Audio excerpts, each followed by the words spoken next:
Hello again. In this session, I'm going to be talking about things that you need to know when you're starting to do Pilates. With our Pilates practice, we're aiming to build a stable internal scaffolding system for the spine and also a corset of supportive muscles to protect it. This allows everybody to do their activities of daily living, their work and their hobbies safely. This Facebook page is primarily for my existing clients who should already know what they're doing, but reminders is always welcome. It's also for people that want to learn about Pilates and want to try it and join in. So weak and tight core muscles can reduce the support for the joints and discs of the spine, and this can result in chronic back issues. We are aiming to stretch out the muscles and the joints, wake up and strengthen the deep muscles, and to improve our posture and our balance. There are three main things that help the deep core muscles to work. That's the use of your breath, to give you enough oxygen for your muscles to work, but also to help with the abdominal muscles, to help them with their work. The second thing is to be aware of a good posture and the need to correct it while you're moving and doing your exercises. The third thing is the engagement of the deep supporting muscles. Getting these muscles to work is quite unlike most people's experience of exercise. The muscles work in our big muscles, like our biceps, for example, like this. It's easy to feel them move, it's easy to feel them work, it's easy to feel them get tired, and it's easy to tell when they need a rest. You can train yourselves to feel your abdominal muscles working and know when they're fatiguing and know when you need a rest. But it's very difficult to feel the contractions and the work in the very deep muscles in your back and in your core. The best way to understand your core is to think of the center of your body like a squishy cylinder of muscles surrounding the spine. So if you think about this is your spine, and you've got a cylinder of muscles which go all the way around your spine, supporting your whole trunk. So you want to think about a cylinder. This is obviously a pot, but it's got a roof, it's got a base, and it's got walls. And in the body, these muscles support your spine. To allow these muscles to work and to avoid injuring the joints in the spine, you need to have a lovely tall posture and what we call a neutral spine. So if I get on hold of my small spine here, you can see, if I hold the pelvis there, you've got a gentle outward curve there. You've got an outward curve here. You've got an inward curve that way. And the pelvis is also an inward curve. So you've got four curves in your spine. Not quite so easy to see in this because it's moving around, but effectively that's your ideal neutral posture. In that position, the joints in the spine, which go between every vertebral bone, are in a nice position that is not going to get crushed together, they're not going to be overstretched. And in that position, the muscles, which come all the way around here, can work well. If your back is very arched and you've got a really big arch in your lower back, so your bottom's sticking out here, like is in a ballet dancer or a gymnast or a pregnant lady, in that position, the muscles at the front here can't work properly. They're overstretched and they can't function properly. In that position also, the joints in the spine here are getting crushed and crunched, and that can really irritate and make them sore. If you're in the opposite position, so your back is rounded too much like that, obviously I'm exaggerating, but if it's overstretched, then the discs are getting squashed. The discs go in between the bones, clearly you can see them there. They are getting squashed. And the ligaments that support the joints at the back are getting overstretched, and that's quite common too. The muscles are also being overstretched. Muscles that are being overstretched are basically weakened. Overstretched or overshortened muscles are weakened. So we need to keep our spine in a nice position that's not going to irritate anything in the spine and it's going to allow you to use your muscles properly and get them strengthening and working properly. So that position is really important, especially when you're doing the more advanced exercises. So you can get the muscles working harder and harder, but you're not going to hurt your back. So let's pop that one down. So hopefully that's explained to you what neutral spine is. So we're going to go back to this cylinder of muscles that comes all the way around from front to back. So if you imagine your cylinder, I'm coming back to my pot here. This cylinder of muscles you've got here is very, very clever indeed. All the muscles talk to each other. You can use the different muscles to speak to your deep abdominal muscles to help to support your back. So I'm going to talk a little bit about that. Let's go into the walls of the cylinder, into the muscles. Your cylinder, your muscles are primarily made up of 4 layers of abdominal muscles. And the most important ones are the deepest ones. So the deepest ones go across and around you here. It's like 2 lift doors that come together. So when they contract, when they work, they come together like this. And then they come in. And they're basically holding you in position. Those are the muscles that can get split when you have a baby, or if you're very overweight, or if you do a lot of chronic coughing. So those muscles are really, really important. The deep muscles go across. The next 2 layers are your oblique muscles, and they crisscross in this direction and in this direction. And those are also very important, and they control rotation and bending sideways. So all of our exercises involve a lot of bending, straightening, twisting, and stabilizing. I'm sure you'll understand about that a bit better later on.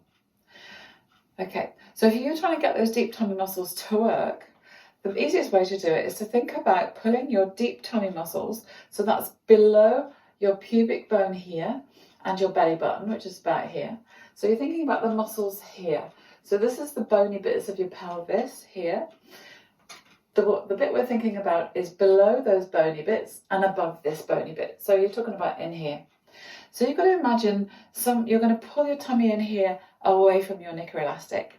And I think one of the easiest ways to think about that is if you think about somebody coming towards you with an ice cube about to touch your belly, and you're trying to pull your tummy in away from that ice cube. So that's you getting your deepest layer of tummy muscles working. Have a little practice now. You're just pulling your tummy in, away from your knicker elastic, away from that ice cube. So we're now going to talk about the roof of your cylinder. So we've talked about the muscles that go around here.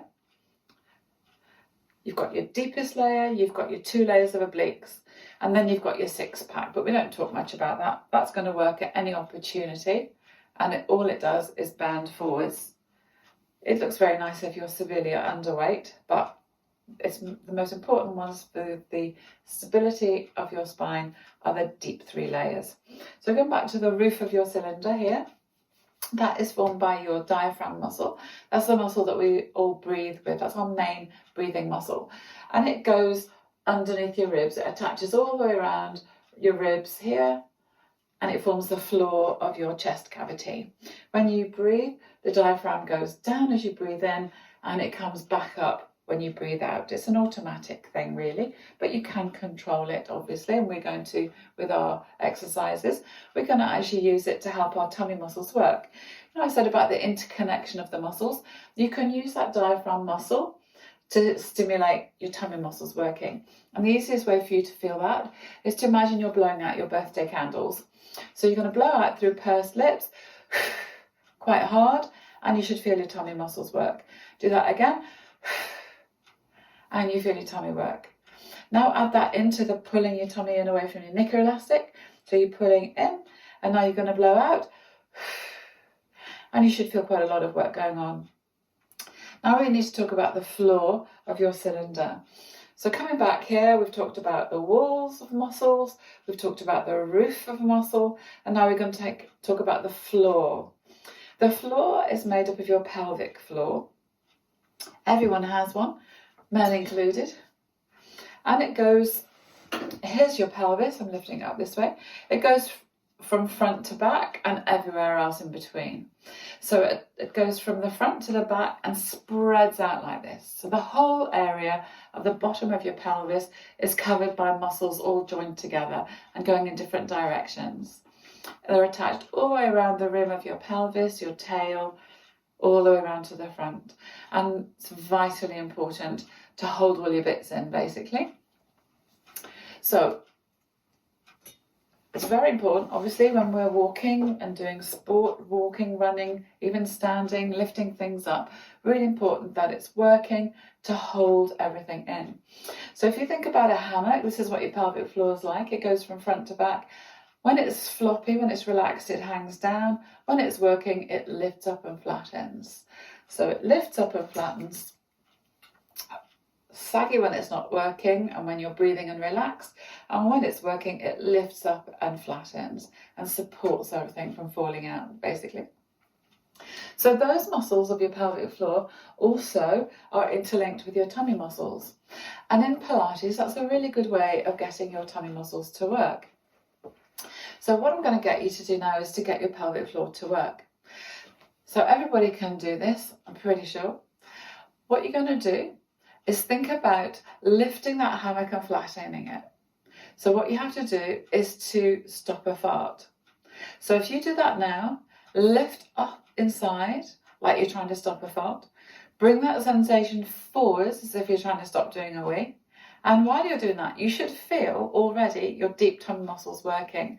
That just shows up that interconnection between your pelvic floor and your tummy muscles. So now we've woken up all those muscles. So what I want you to do is get them all working together, and you'll feel all your core muscles working. It's not a very realistic thing to get them all working together, but for purposes of working out what your cylinder is doing, I want you to have a little go. So you're going to pull your tummy muscles in a little bit gently away from your knicker elastic. Imagine that ice cube coming towards you. Now you're going to blow out your birthday candles, but you're also going to lift your pelvic floor. So now you're going to stop a fart, stop a wee, pull your tummy in and blow. And you should feel loads of work going on in your tummy. Try that one more time. Stop the fart, stop the wee, pull your tummy in away from that ice cube and blow out hard to blow out your candles. And you should feel a lot of work going on. Now that muscle work shouldn't be bracing. You shouldn't be working really, really hard. It should only be about sort of half level. So if you brace, which is one of those real no-nos, if you brace, you can't breathe properly and you certainly can't move properly. So there are 3 things that you must not do. You must not brace. You must not hold your breath. We're going to breathe all the way through all the exercises. So always breathe, never brace. And the other thing you must not do is to dome. Now, doming is probably something you've never heard of, but it's very important. This happens when your abdominal muscles here are tired. And when they're tired, you lose control of them. It's a different thing from being fatigued in your big global muscles, in your biceps or your quads. It's a different sensation altogether. You just lose control, your tummy sticks out. So when you're tired, if you're not careful, if you don't stop and rest, your tummy's going to stick out. Now that's really important that you don't let that happen, because when that happens, you're actually weakening your muscles, you're not strengthening them. And it's also quite dangerous because if you continue with that, you could give yourself a hernia. The muscles can split and it can give you a hernia in your tummy. So that's something really important. It's particularly important postnatally. So if you've had a baby in the last couple of months at least, you really must be very, very careful about what you do. So stop if you feel this happening. If you feel that you're starting to brace, stop. And if you feel you're holding your breath, stop and reassess your situation. So now, the main things we have to do is get that really tall posture with a neutral spine. You want to get your core muscles to work. You make sure you're breathing. And you keep doing all those things while you're doing your stretches and your exercises. There's a heck of a lot to think about and to do. But don't panic. I keep talking in all my sessions. I'm sure people know that by now. I talk and talk, constantly reminding you what you're supposed to be doing and what the pitfalls could be. Please rest if you need to. If any movements are painful, they shouldn't be, but if they are, please stop. There is a big difference between fatigue, between discomfort and pain, and we certainly don't want any pain. So if you are completely confused, you can listen to this page again and again to try and get into your head what you need to do, and then you can have a start with some of the sessions. Best of luck. Any questions, just email me. Speak soon.